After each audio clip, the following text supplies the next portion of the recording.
Ruth chapter 1. Ruth chapter 1. Title of today's message is the same as the title of the series, and that is A Love Story Better Than a Christmas Hallmark. A love story better than a Christmas Hallmark. And we'll come back to that title here in a few minutes, but first I want to look at a few thoughts. What I'd like to do is, before we dive in and study it, I'd like us to read the whole of this book. So, if you'll follow along with me, I don't have it on the screen today or anything, but I am going to read it. So, did you need a Bible? Do you want one from in there? No, it's hard for me to hold. Oh, okay. All right, that's fine. Just want to make sure. It's okay, I'm listening. Yeah. Because there's so many verses, I didn't put it on the screen today. So, yeah. Got it memorized. Ruth chapter 1, verse number 1. Now it came to pass in the days when the judges ruled that there was a famine in the land. And a certain man of Bethlehem, Judah, went to sojourn in the country of Moab, he and his wife and his 2 sons. And the name of the man was Elimelech, and the name of his wife Naomi. And the name of his 2 sons, Mahlon and Chilion, Ephrathites of Bethlehem, Judah. And they came to the country of Moab and continued there. And Elimelech, Naomi's husband, died, and she was left and her 2 sons. And they took them wives of the women of Moab. The name of the one was Orpah, and the name of the other Ruth. And they dwelled there about 10 years. Mahlon and Chilion died also, both of them. And the woman was left of her 2 sons and her husband. Then she arose with her daughters-in-law that she might return from the country of Moab, for she had heard in the country of Moab how that the Lord had visited his people in giving them bread. Wherefore she went out from the place where she was, and her 2 daughters-in-law with her, and they went on the way to return unto the land of Judah. And Naomi said unto her 2 daughters-in-law, Go, return each to her mother's house. The Lord deal kindly with you as ye have dealt with the dead and with me. The Lord grant you that ye may find rest, each of you in the house of her husband. Then she kissed them, and they lifted up their voice and wept. They said unto her, Surely we will return with thee unto thy people. And Naomi said, Turn again, my daughters. Why will you go with me? Are there yet any more sons in my womb, that they may be your husbands? Turn again, my daughters, go your way, for I am too old to have a husband, and I should say I have hope, if I should have a husband also tonight, and should also bear sons. Would ye tarry for them till they were grown? Would ye stay for them from having husbands? Nay, my daughters, for it grieveth me much for your sakes, that the hand of the Lord is gone out against me. And they lifted up their voice and wept again, and Orpah kissed her mother-in-law, but Ruth clave to her. And she said, Behold, thy sister-in-law is gone back unto her people and unto her gods. Return thou after thy sister-in-law. And Ruth said, Entreat me not to leave thee, or to return from following after thee. For whither thou goest, I will go. Where thou lodgest, I will lodge. Thy people shall be my people, and thy God my God. Where thou diest, will I die, and there will I be buried. The Lord do so to me, and more also, if aught but death part thee and me. When she saw that she was steadfastly minded to go with her, then she left speaking unto her. So they 2 went until they came unto Bethlehem. And it came to pass, when they were come to Bethlehem, that all the city was moved about them, and they said, Is this Naomi? And she said unto them, Call me not Naomi, call me Mara, for the Almighty hath dealt very bitterly with me. I went out full, and the Lord hath brought me home again empty. Why then call ye me Naomi, seeing the Lord hath testified against me, and the Almighty hath afflicted me? So Naomi returned, and Ruth the Moabitess, her daughter-in-law, with her, which returned out of the country of Moab, and they came to Bethlehem in the beginning of the barley harvest. And Naomi had a kinsman of her husband's, a mighty man of wealth in the family of Elimelech, and his name was Boaz. And Ruth the Moabitess said unto Naomi, Let me now go to the field, and glean ears of corn after him in whose sight I shall find grace. And she said unto her, Go, my daughter. And she went and came and gleaned in the field after the reapers. And her hap was to light on the part of the field belonging unto Boaz, who was of the kindred of Elimelech. And behold, Boaz came from Bethlehem and said unto the reapers, The Lord be with you. And they answered him, The Lord bless thee. And then Boaz said unto his servant, which was over the reapers, Whose damsel is this? And the servant that was set over the reaper answered and said, It is the Moabitish damsel that came back with Naomi out of the country of Moab. She said, I pray you, let me glean and gather after the reapers among the sheaves. So she came and hath continued even to the morning, until now that she tarried a little in the house. Then Boaz said unto Ruth, Hearest thou not, my daughter? Go not to glean in another field, neither go from hence, but abide here fast by the maidens. Let thine eyes be on the field that they do reap, and go thou after them. Have I not charged the young men that they should not touch thee? And when thou art athirst, go to the vessels and drink of that which the young men have drawn.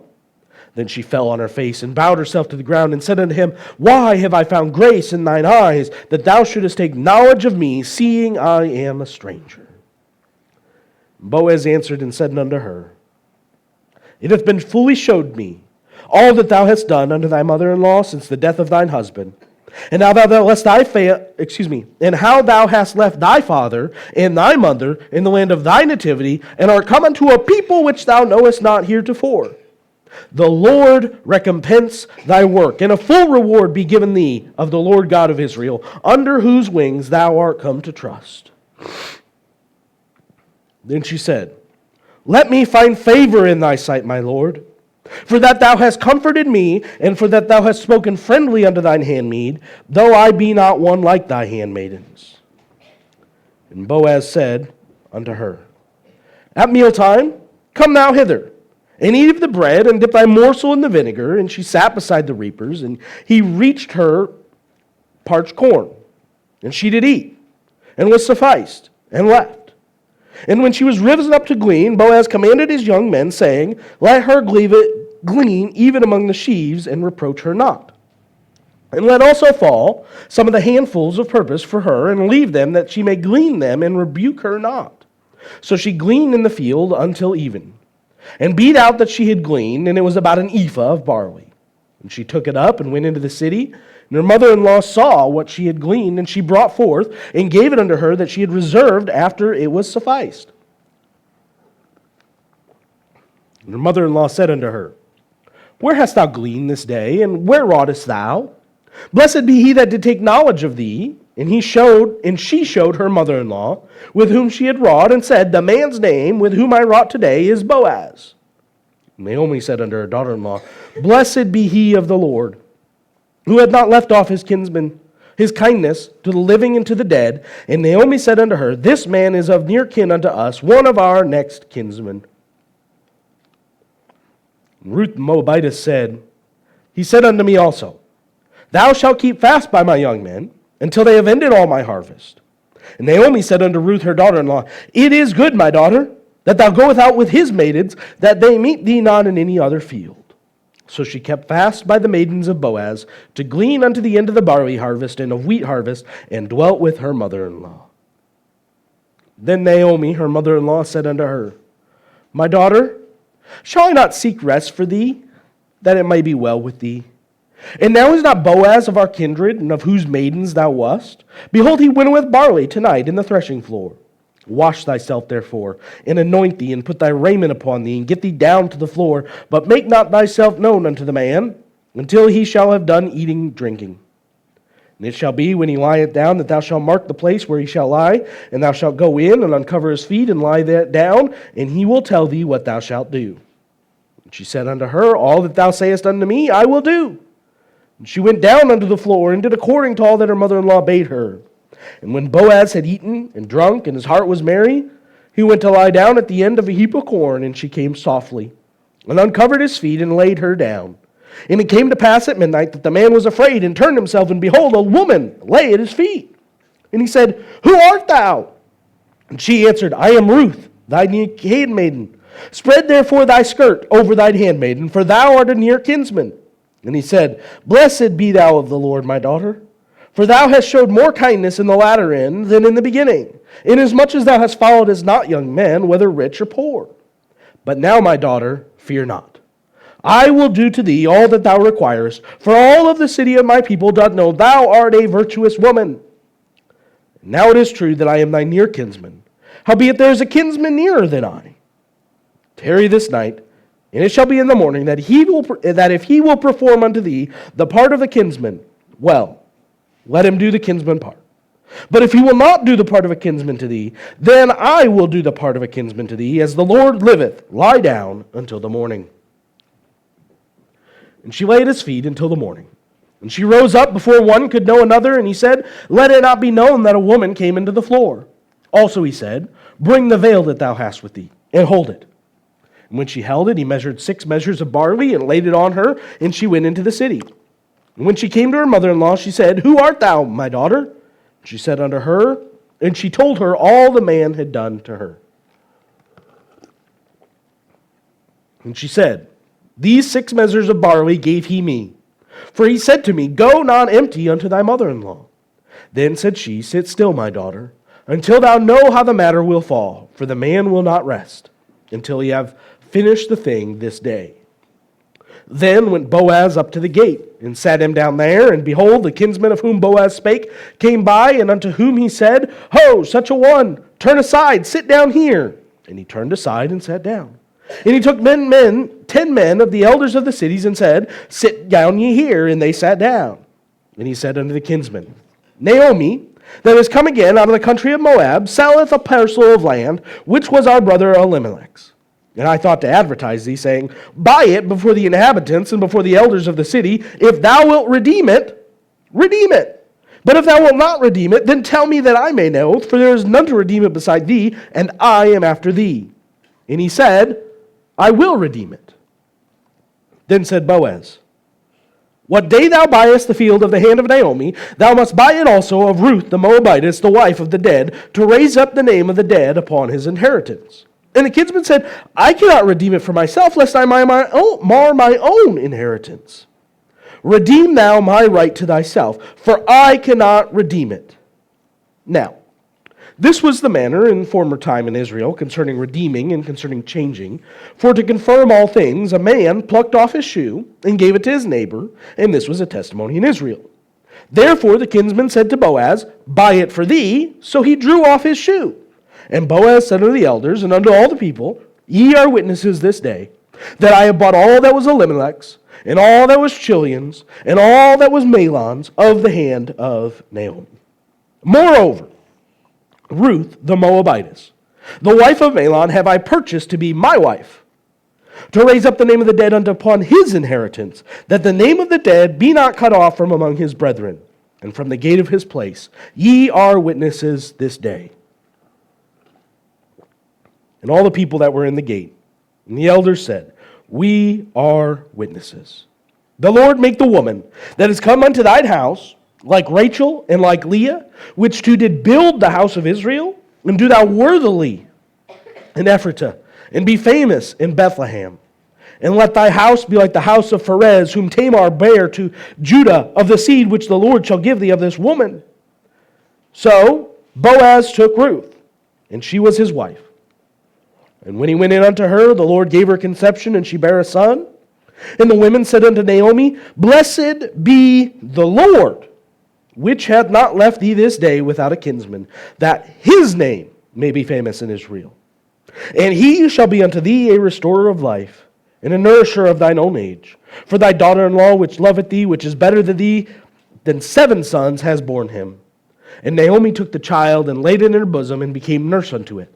And the women her neighbors gave it a name, saying, There is a son born to Naomi. And they called his name Obed. He is the father of Jesse, the father of David. Now these are the generations of Pharez. Pharez begat Hezron. Hezron begat Ram. Ram begat Amminadab. Amminadab begat Nahshon. Nahshon begat Salmon. Salmon begat Boaz. Boaz begat Obed. Obed begat Jesse. And Jesse begat David.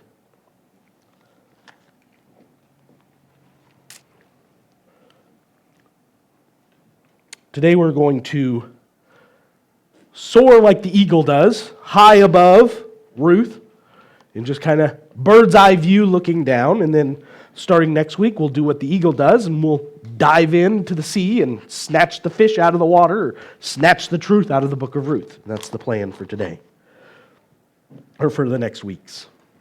The current selection of messages that I've laid out are these. Today we'll look at the love story, Better Than a Christmas Hallmark. Then we'll look at the bitter reality of life, Going Where You've Never Gone, Catching the Eye of the Master, The Part of the Kinsman, The Redeemer, and then Blessed Be the Lord.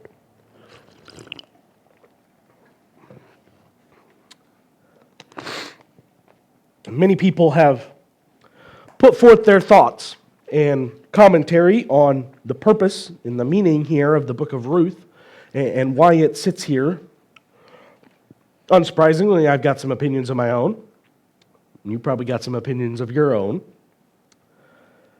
With our time remaining this morning, however, I want to share two thoughts with you.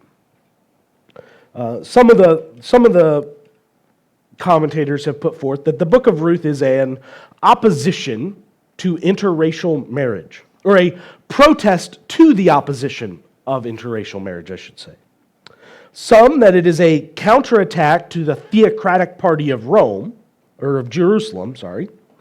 And some simply hold that the Book of Ruth here is simply to give credence to David in the Davidic line. Wyatt, Talia, not playtime. My submission is this, that Ruth is a love story. Not simply just a really cute love story that stands out in the line of David. While being true, it is a real-life love story, I believe. Two real people that existed. All these people existed. The events of the book actually happened, and love truly occurred among them, and they eventually had a child. But at the same time, it's a much grander love story than simply the story of two people coming together. This is a love story that is actually picturing an ongoing love story. A love story of God's protection, provision, and preservation. Now, we have a rough time frame of when this book occurred, and that was about the time of the judges Ehud and Jephthah. But we don't really know when it was written, and clearly, based on what we've read, it had to have been written many years after, and if not even hundreds of years after, because one, the author explains to us the custom about the shoe, so clearly that had kind of fallen out of practice because he had to tell us, now, there was a custom, this is what happened. Also, it had to have happened many years later because the genealogy of David at the time that Ruth took place would have meant virtually nothing, just like anybody else's line, just like anybody else's family. What was so special about these two people other than this unique story about them? Nothing really. So time had to pass for the events of the Book of Ruth to really blossom and David to become the great King David and everything. So that way when we look back down the line of David, we can pick out this story and say, oh wow, that has way more significance now than it even did when it first happened. Thus, a point of application is this. You and I can see the past. And for the most part, we can see the now. But we can't see the future. We don't know what's going to happen tomorrow. We don't know what's going to happen multiple generations down the road from us. Some of you are old enough to see your great-grandchildren right now. But you don't know what their children are going to be like and great-great-grandchildren and down the line. So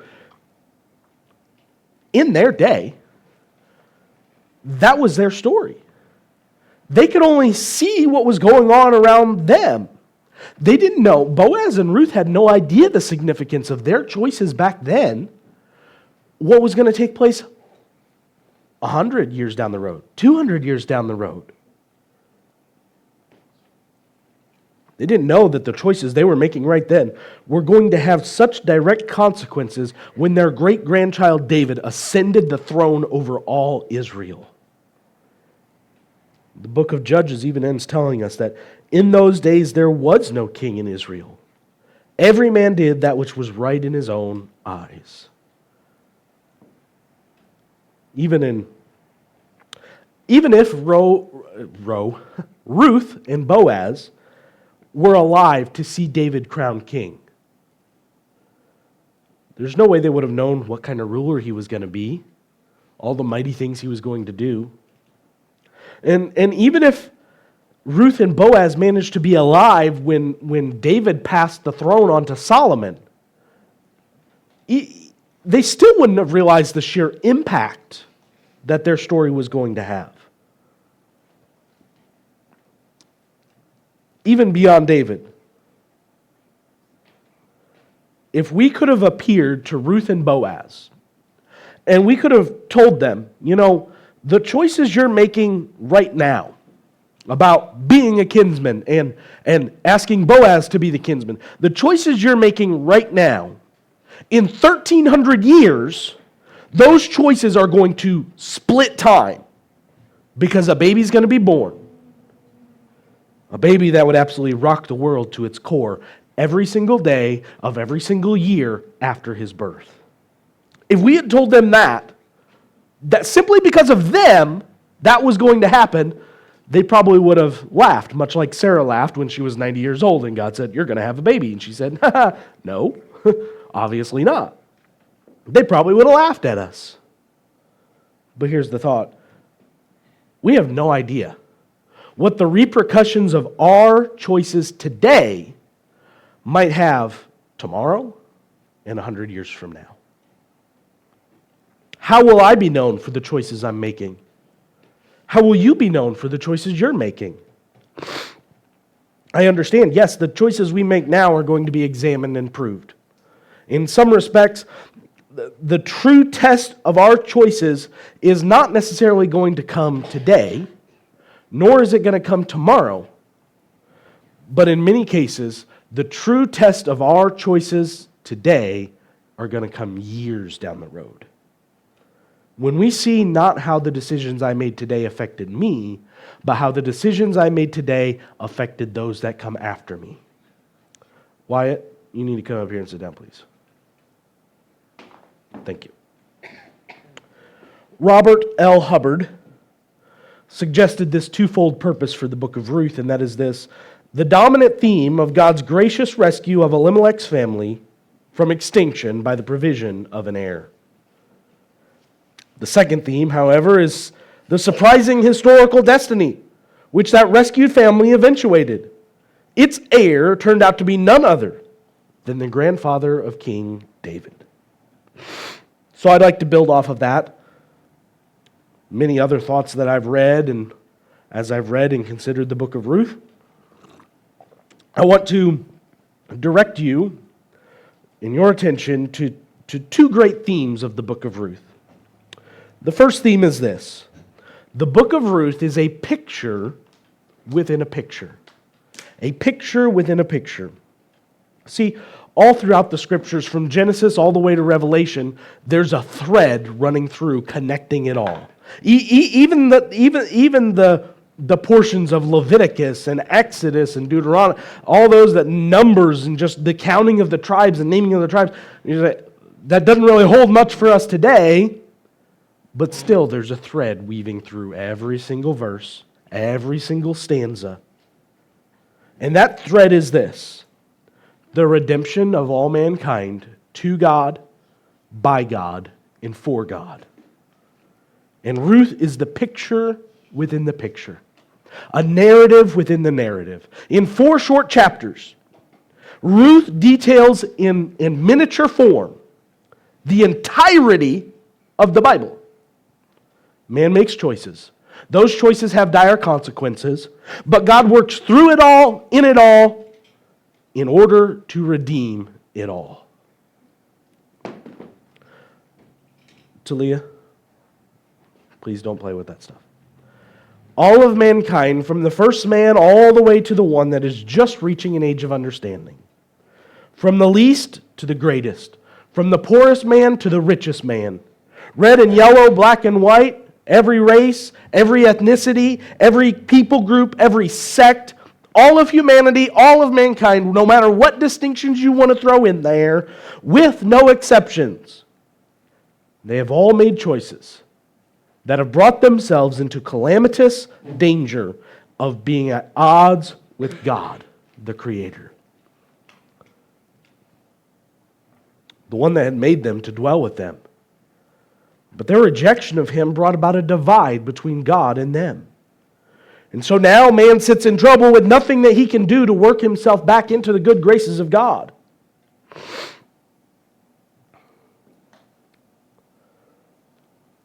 But I tell you this, all hope is not lost. All trouble is not permanent. Because this little picture within the picture that we live in, it shows us how even the worst circumstances, in the worst possible circumstances, God provided redemption. Even when the odds were stacked entirely against us, God made it possible for salvation to be found. As we read here, the story, Boaz says, hey, there's somebody else that's before me. And he tells the man, and the man says, I'll redeem it. And then your heart kind of sinks. That's not how the story's supposed to go. He's not supposed to get the girl. That's not how the movie ends. But then the twist comes, and out walks Boaz, the Redeemer, on the other side. Even when the afternoon turned dark and black, and his mother Mary watched him die and be buried, and the hopes and dreams of oh so many sank as they realized Jesus is dead. But what they couldn't see that were right around the corner was the twist, where Jesus the Redeemer walks out alive. That's the picture we're seeing here. Simply laying aside our belief and trust in ourselves, simply putting away our belief and trust in anyone or anything else, and trusting and believing that Jesus alone died on our behalf. He rose again to save us, and we'll be saved. The Bible says we'll become a new creature. Old things passed away. Behold, all things have become new. Sins forgiven. We will be redeemed. The Book of Ruth also teaches us that God's salvation is not just for the Israelites. Ruth was a pagan from a pagan nation in Moab, the sworn enemies of the Israelite people. Yet Ruth abandons everything there just to follow God. See, God never excludes anyone from redemption. The only person that cannot be redeemed is the person that refuses to believe in God's way of redemption. That's the only person that can't be redeemed. Everyone can be redeemed. That means the choice is up to us.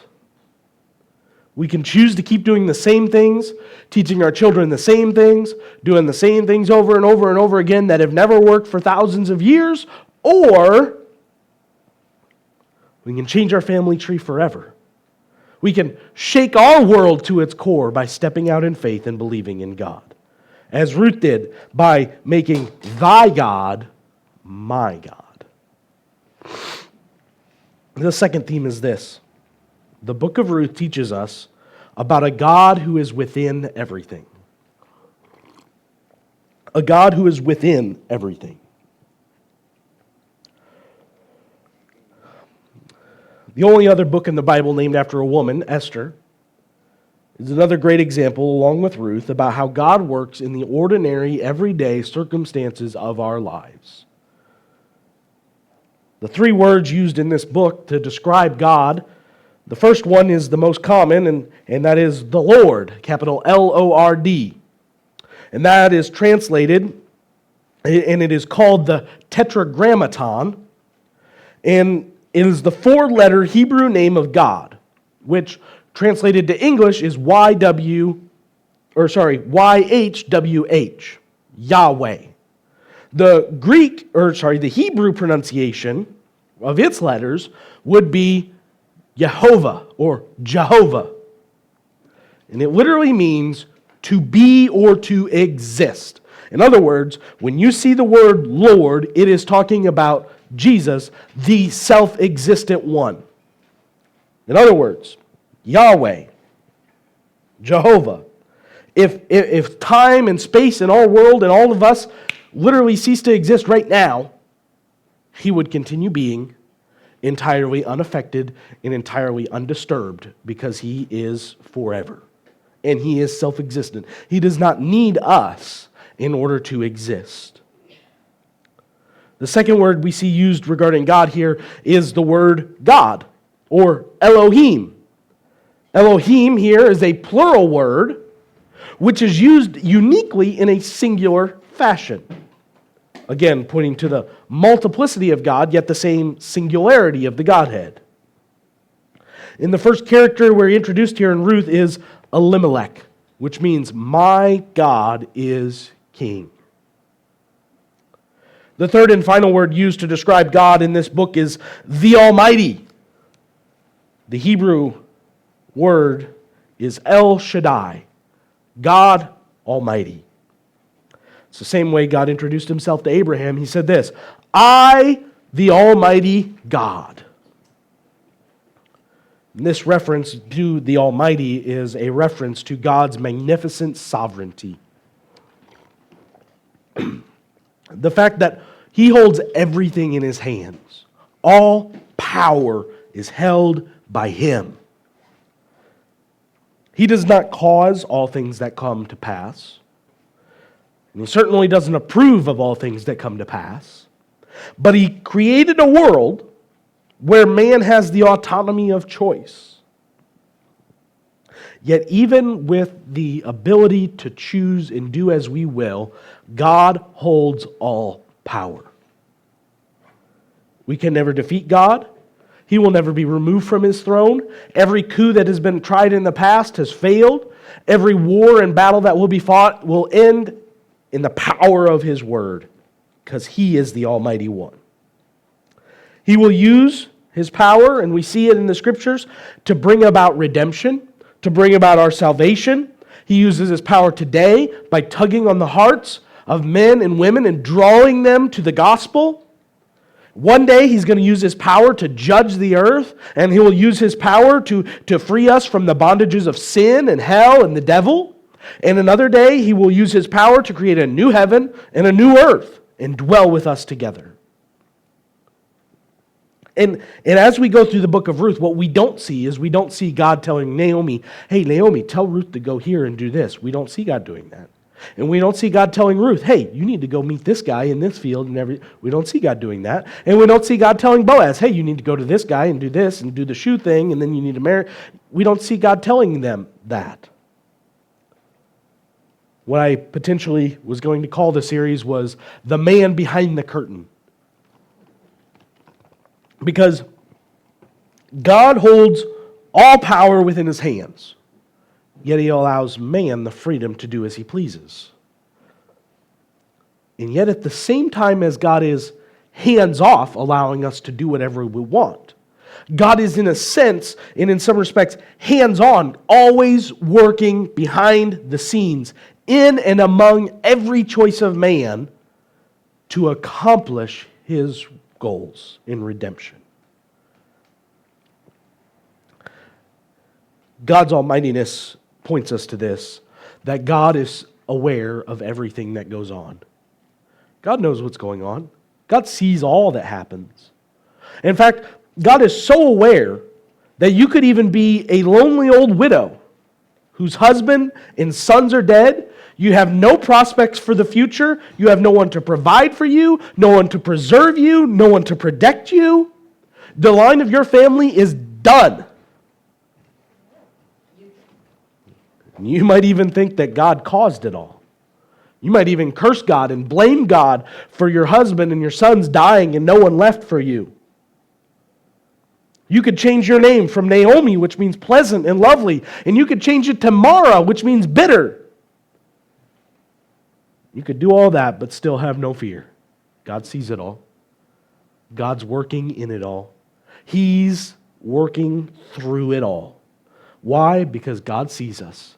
God knows us. God loves us. He's providing for us. He's protecting us, and He's even preserving us.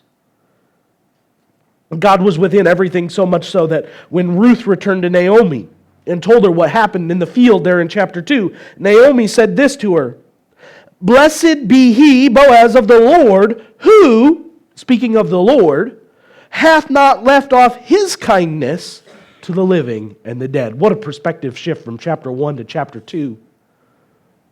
God was within everything, so much so that as the story comes to an end, the women said to Naomi, "Blessed be the Lord, which hath not left thee this day without a kinsman, that his name," not the child, not Boaz's name, but that the Lord's name may be famous in Israel.